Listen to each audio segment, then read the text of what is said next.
Iniimbitahan namin kayong manood ng Youth Seat. Usaping kabataan, kwentuhan at istoryahan.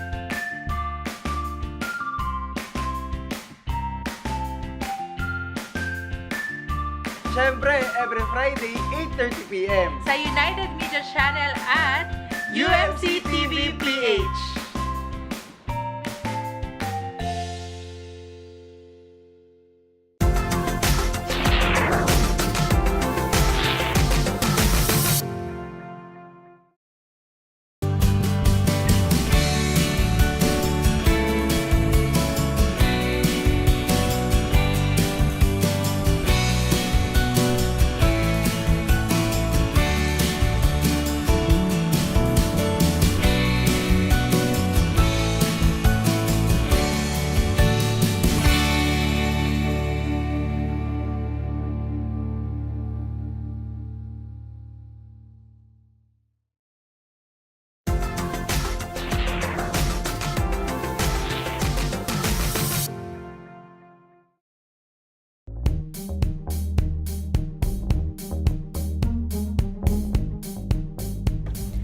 Hello everybody! Welcome sa bagong segment dito sa UMC TV PH. Ako nga pala si Ella Alvarez ng PAC Cavite. So shout out sa mga taga PAC Cavite dyan. Hello sa inyo! So, ang feature dito sa segment na to ay ang mga vlogs or testimonies ng mga kabataan tungkol sa journey nila sa UMC. So, makikita nyo dito ngayon, ako ay yung vlogs ko na pagbisita ko sa iba-ibang churches dito sa Cavite upang magturo ng praise and worship. So, I encourage you guys na magpasa. Kung meron man kayong vlogs or entries dyan, pwede kanyang ipasa yun dito para ma-feature din kayo. So, before ito ng lectionary preaching, so stay tuned at panoorin natin ang aking munting vlogs.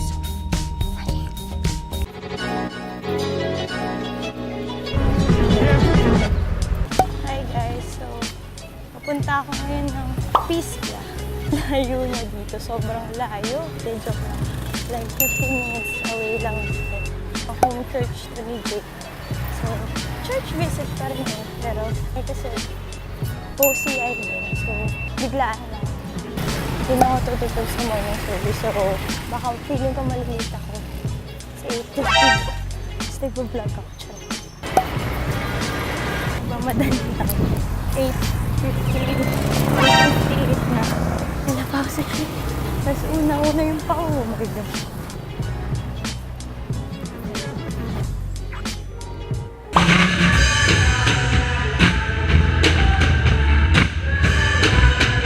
Hindi po ako late kanina. Si Jai, siya yung nag-request na mag-vlog daw ako. Kahit na parang home church ko na rin yung hindi naman masyado. Hi! So, magla-lunch muna kami sa bahay nila. OCI na mamaya. Actually, yung pagkain nga pumili ako sa hindi ko natiis eh. Kaya tagal ng Jakey. Maliliit na naman tayo. Ito na naman tayo. Magkukumit na naman tayo. Kaya mag-last night na lang maghintay. Lemuel, calling. Pinag-antay mo daw ba siya? Charot! Diyos ko. Pag nakatako. Ay, may hangin pa. May pagkain po kami ulit. Thank you. Oo. Ang braso ko na dyan. Pabulalog. Andito po kami. Welcome to the provincial life. Oo, ang ganda po. Province yan. Kakain na po kami. Sarap. Sarap. Okay na yan. Kumakain. Pag ganun siya, nakatiyak na. Vlog na. Ay, ang aga! Ang aga! Aga niya! Hi! Hello! Hi! Hello! Hello! Ang aga niyo ah! Oh. Wow! Ikaw ang Reg?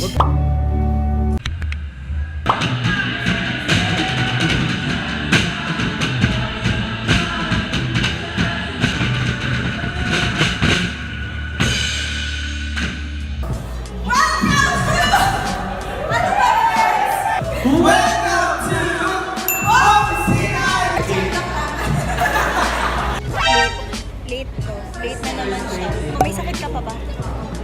So, nandito po kami ngayon. Nag-start siya ng trip. Nag-start siya ng Kaso trip. late to. Dito ako. Hindi, uy. Nandito naman kami mga 2:50. Kaya nang bagong look na. Wala ka rin nagpakulay ng buhok. Regalo na yan. Gift. Pero bagay sa'yo. Thank you. Ay, kainis.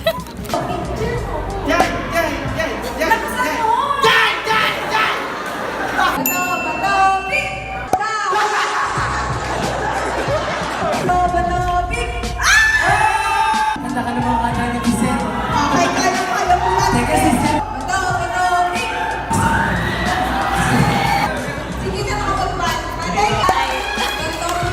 Kasama ka na sa vlog niya. Ngayon lang siya pumunta. Diba? Alam mo kung bakit? Walang battery. Hi guys, alis kami ng gupit. Kumayat ako, biglaw.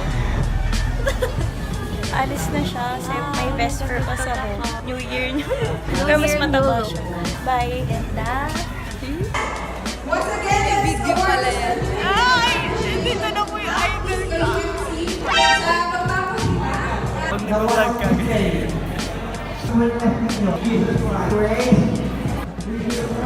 So, nandito po ngayon kasama yung number 1 fan ko. Flashback. Para po sa lahat ng nagsasabi na number 1 fan sila ni Ella. Tingnan niyo po, di ba? Sobrang close po namin. Ako po talaga yung number 1 fan. Ayan o, tingnan mo ko. Sweet po kami, ganyan. Di ba, sweet kami? Oo. Hindi niyo magagawa yan kasi hindi kayo yung number 1 fan. Hindi kayo privilege. Wala kayong mga benefits na ganito. Ito ba yung nagkiklaim na siya yung number 1 fan? Ang galing po ni Ate Ella. Ang galing niya mag-drums. Sobrang galing niya mag-drums. Nakanganga siya. Maganda si Ate Ella. Lalo na pag nakataas siya. Uy, ganun mo. Oh, proud yan. Sa sunod. Sophia. Nakakalikinig mo siya. Medyo. Ang sweet natin ha. Ano? Mag-iilog ba tayo sa linggo? Kasi magdadala ka sa pamalit. Mag-iilog tayo. Taga saan ka, Alpha? Taga Cavite!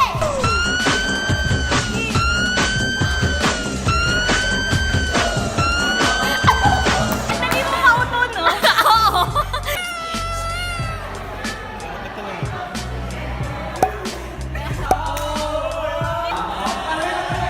Makita mo ako magkamukha kami. Andito po ngayon ako kasama kong nagiging miyembro ng ex-battalion. Ayan. Sige, maglibang. Huwag ka magpakalibang.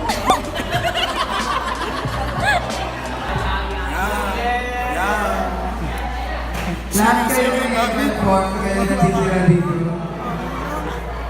Problema sa baba. Hayaan mo sila magkapal sa'yo, diba? Sabi ko naman sa'yo.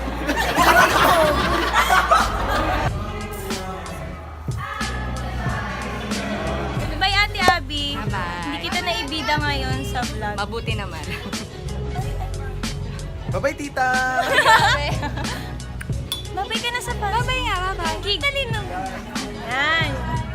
Bye, Ate Abby. Bye-bye. Ayan, napanood nyo na ang aking munting vlog. So, I encourage you guys na magpasa kung gusto nyo ma-feature dito sa UMC TV PH. So, magkita-kita ulit tayo next week para sa bago na namang feature. So, dito lamang yan sa United Media Channel. Goodbye!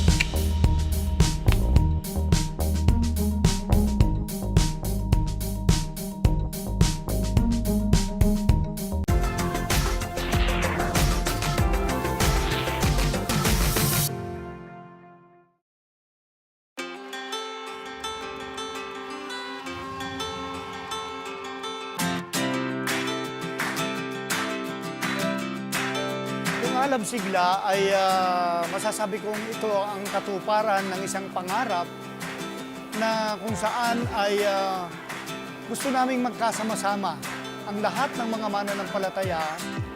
Ang alam sigla, ang simula ay nagpasimula noong 2014 na may temang ang simula, kung saan ay tinalakay natin ang tema na go grow and transform as a Methodist. What keeps you going, what keeps you growing, and what keeps you transforming as a Methodist Church members?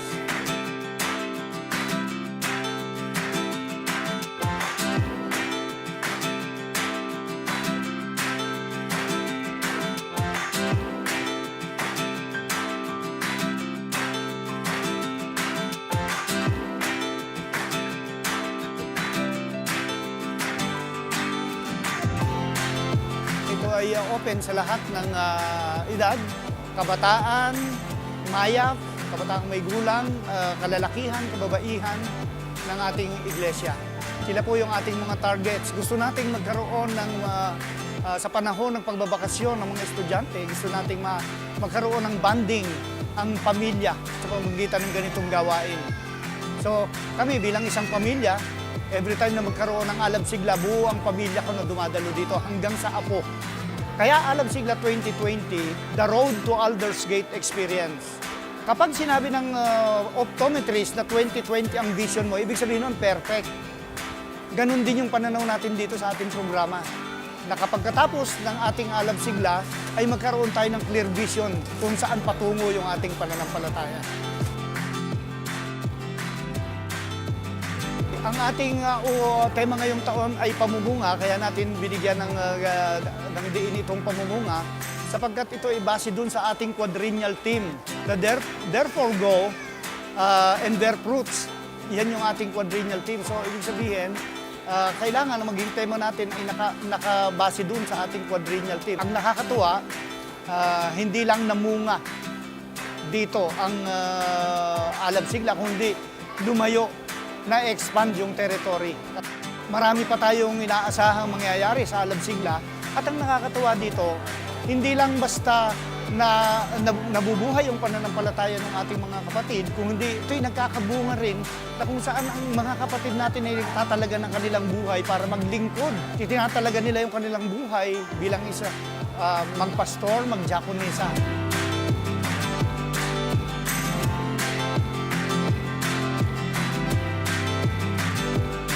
Mga kapatid na nanonood, kayo po ay inaanyayahan naming dumalo sa ating taunang Alab Sigla 2020, The Road to Alders Gate Experience, upang makasama po namin kayo at maging maalab din sa paglilingkod sa ating Panginoon. Ang tanging layunin po natin dito ay magkaroon ng bonding ang pamilya sa loob ng iglesia, maging yung ating mga kapatid sa labas ng iglesia. Kaya kami po ay umaasa na susuportahan niyo po itong ating gawain. Ito po ay para sa ating lahat, para sa kaluwalhatian at kapurihan ng ating Panginoon. Alab Sigla 2019, pamumunga, praise the Lord!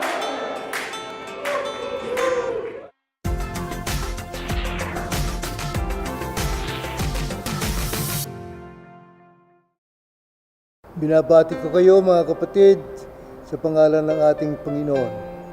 Ako po si Bishop Daniel Aritzia, tinatawag din na Bishop Dani o kaya Bishop D.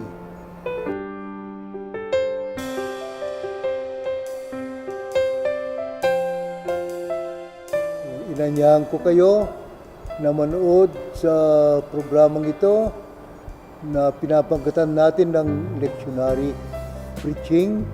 Ito'y ginaganap tuwing Friday, 8 p.m. sa channel na ito, UMC TV PH o kaya United Media Channel.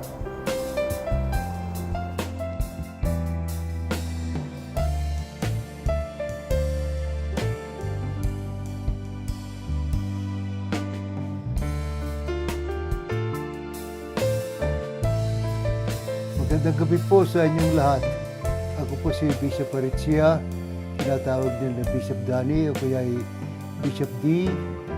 Inayaan kayo muli na manood, makinig sa programang ito, Lectionary Preaching. Every Friday, 8 p.m. sa UMC TV PH, United Media Channel. At ang pag-usapan natin ngayon ay Luke chapter 4, verses 14 to 21. Nangaral ang ating Panginoon sa Capernaum. Marami siyang pinagaling ng mga may sakit. Marami siyang pinangaralan ng mga tao. Pagkatapos ay naisip niya na bumalik sa kanyang sariling bayan. Doon siya lumaki. Kaya sabi ng banal na kasulatan, siya ay naging carpenter sa Nazareth. At doon siya lumaki. Kaya siguro naman gusto niyang bumalik doon upang dadalaw sa kanyang mga kaibigan nung bata pa siya, sa mga kamag-anak na naroon. O kaya gusto rin niyang silang isama sa kanyang ministeryo. Kaya ayon sa kanyang kaugalian, sa araw ng Sabat, araw ng pagsamba ng mga Hudyo, pupunta siya sa sinagoga. At ibinigay sa kanya yung scroll ng Prophet Isaiah. Yung scroll ay talagang nalukot na libro ni Prophet Isaiah. Ngayon, nung panahong yun, wala pa namang chapter and verse ng mga Bible. Scroll lamang.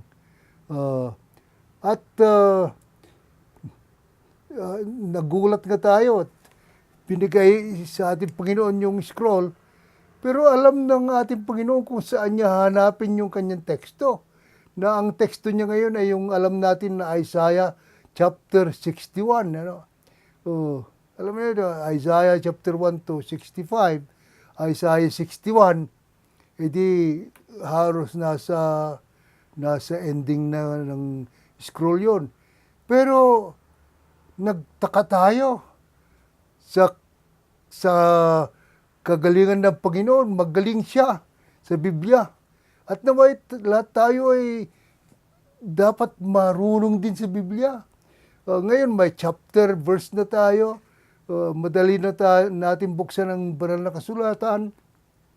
At sa ibang mga lugar ng mundo, pinagbabawal pa rin ng Biblia. Pero tayo sa Pilipinas, kahit anong Biblia ang gusto natin, pwede natin bilhin sa Philippine Bible Society. Mayroon pang ngayon bagong New Testament na tinatawag na Pinoy version, na lingwahe ng mga kabataan, lingwahe ng mga millennial. Pwede nating bilhin yun sa Bible Society. Pero mga kapatid, sa ibang bansa ay pinagbabawal ang Biblia. Kaya't magpasalamat tayo at sa ating bansa ay libre tayong bumasa ng Biblia. At kahit anong oras ay pwede natin basahin ang ating mga Biblia. Kaya ang ating Panginoon ay alam niya ang Biblia, walang chapter, walang verse. Pero kaya niyang buksan yung scroll. Nakaroll yan binuksan niya, unrolled the scroll, at hinanap niya yung Isaiah 61. At binasa niya yung Isaiah 61. At alam niyo na yung binasa niya. The Spirit of the Lord is upon me. Right? Yun ang number one. For you to be a prophet, you need the Spirit of God. For you to be a preacher, you need the Spirit of the Lord. Ang ating Panginoon ay preacher. Ang ating Panginoon ay prophet. Kaya't, ang sabi niya, the Spirit of the Lord is upon me. Pinili niya yung bahagi ng aklat ni Isaiah about the Spirit of the Lord, referring to himself. And then, hindi lamang yun, yung text na yan ay it enumerates the function of the prophet. At makikita natin doon ay yung mga ginawa din ng ating Panginoon. Ano mga yon? Basahin ko sa inyo. Okay? Sabi niya, "The Spirit of the Lord is upon me, because He has chosen me to bring good news to the poor." Yun ang una. Bring good news to the poor. "Sent me to proclaim liberty to the captives." Liberty to the captives. "Recovery of sight to the blind." Yung mga bulag. "To set free the oppressed." Yung mga nahirapan, mga prisoners.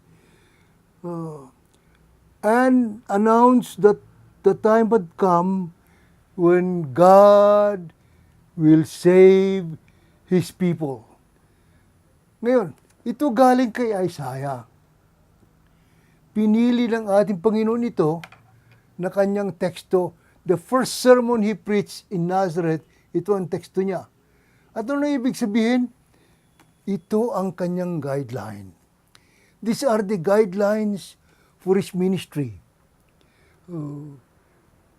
He has decided that in His ministry, He will give concentration to the poor, to the oppressed, to the prisoners, to the suffering.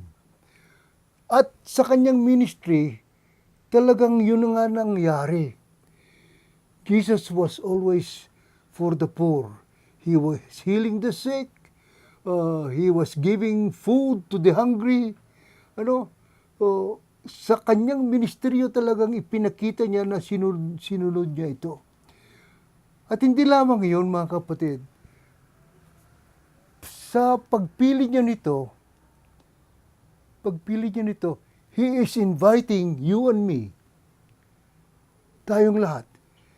He's inviting you and me to concentrate on the same things, to pay attention to the same things, to pay attention to the poor, the oppressed, the sick, so that in our lives as Christians, we pay attention to all these people who are considered weak in our society, those who are suffering.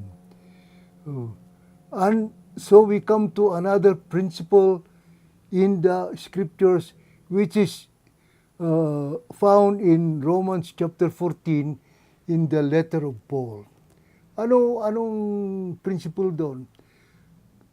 Kay Pablo, natuto din siya sa ating Panginoon, the strong always adjust to the weak. Sa ating mundo, the strong have power over the weak, the rich over the poor, the healthy over the sick, the rich nations over the poor nations. So the strong have power over the weak.